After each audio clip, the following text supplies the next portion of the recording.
The rain on Caraxes did not fall like water. It descended in needled sheets of acidic mist that hissed when it struck stone and screamed when it touched exposed metal. To most species of the galactic compact, the planet was classified simply and honestly Deathworld. To humans, it was an inconvenience with interesting weather. To the native Caraxi, it was home.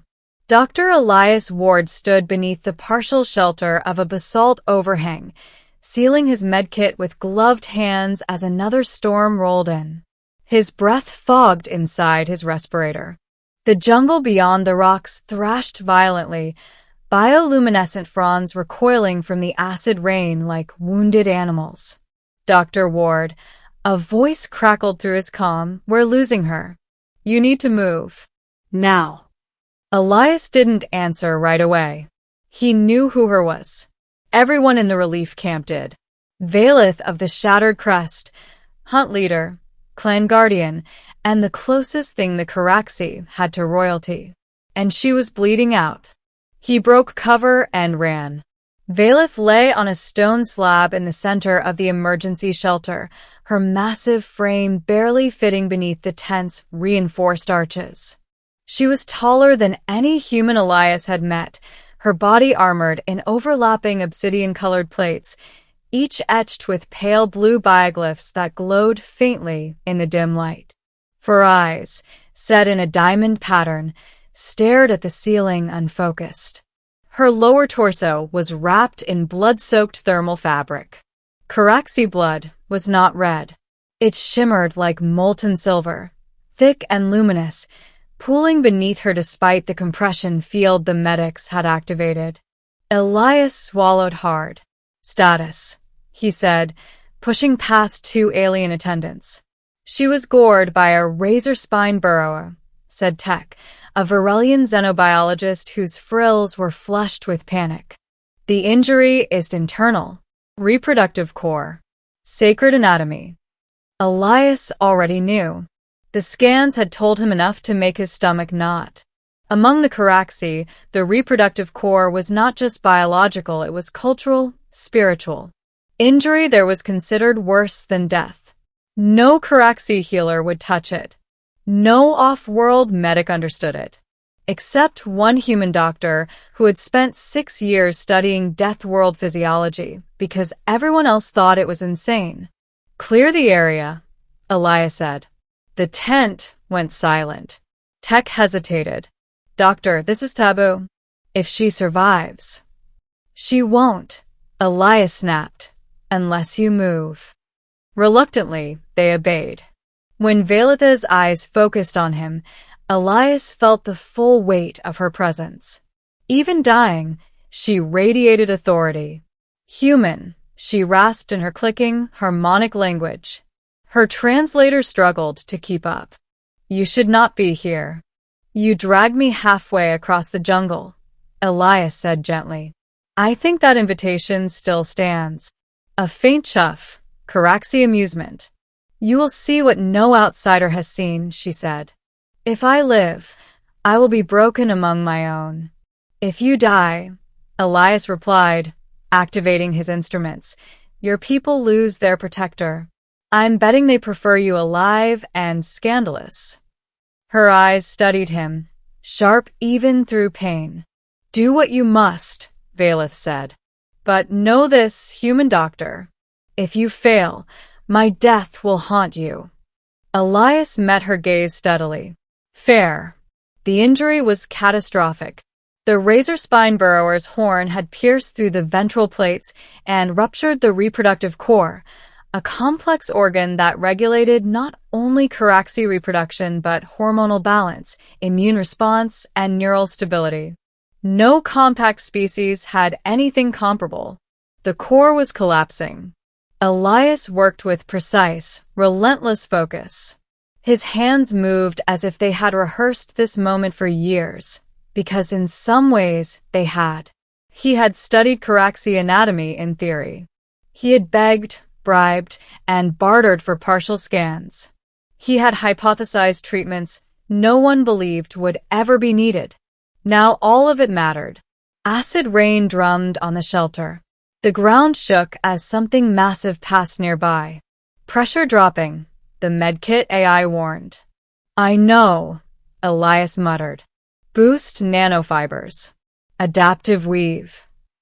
The core spasmed violently. Valeth screamed. The sound was not loud, but it carried a harmonic wail that vibrated through Elias's bones and into his teeth. He locked his jaw and kept working. This will hurt, he said, though it was meaningless now. He bypassed traditional Caraxi healing protocols entirely, using human regenerative scaffolds and targeted neural stabilizers. It was reckless. It was brilliant. It was the only chance she had. Minutes stretched into hours. At some point, Elias realized his hands were shaking, not from fear, but exhaustion. Finally, the core stabilized. The bleeding slowed. The silver glow dimmed to a steady pulse. Elias stepped back and slumped onto the stone floor. She's alive, he whispered. Valeth did not wake for 2 days. When she did, the storm had passed, and sunlight filtered through the jungle canopy in fractured beams of gold and blue. Elias was asleep in a chair beside her, his coat draped over his face.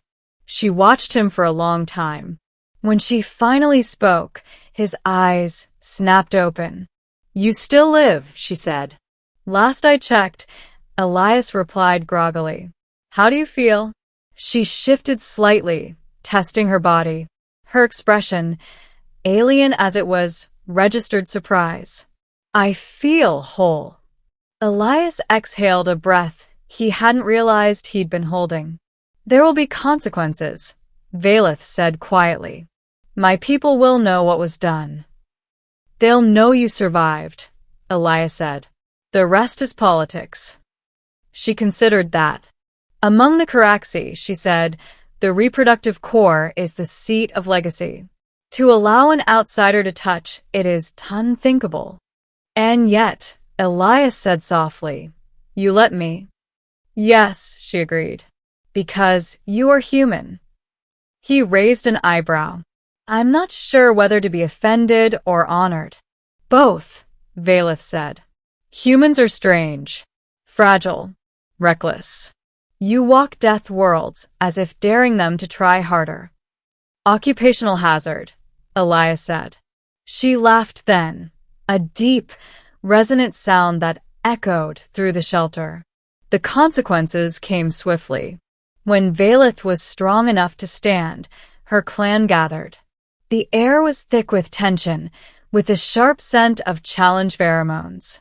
Elias stood at the edge of the clearing, fully aware that if things went badly, no treaty would save him. Valeth stepped forward, her crest flaring. I was wounded, she declared, in the most sacred place. I should have died. Murmurs rippled through the crowd. I did not, she continued, because a human healed me. Gasps. Hisses. Outrage. Elias held his ground. Valeth raised a clawed hand, silencing them. He broke taboo, she said. Yes. He broke tradition. Yes. But he saved my life when none of you could. Her gaze swept the assembly. If our customs demand death over survival, then our customs are weak. Silence fell. Finally, an elder stepped forward. And what of legacy? The elder demanded. What of purity? Valeth's eyes burned. My legacy is that I live, she said, and that the Caraxi endure. If humanity's hands are what allowed that, then humanity is no enemy of ours. She turned and faced Elias. Dr. Ward, she said formally, you are under my protection. On this world, and beyond it. Elias bowed his head. I'll take that, he said. Death worlds tend to bite. Months later, when the story spread through the compact, it became legend. RN.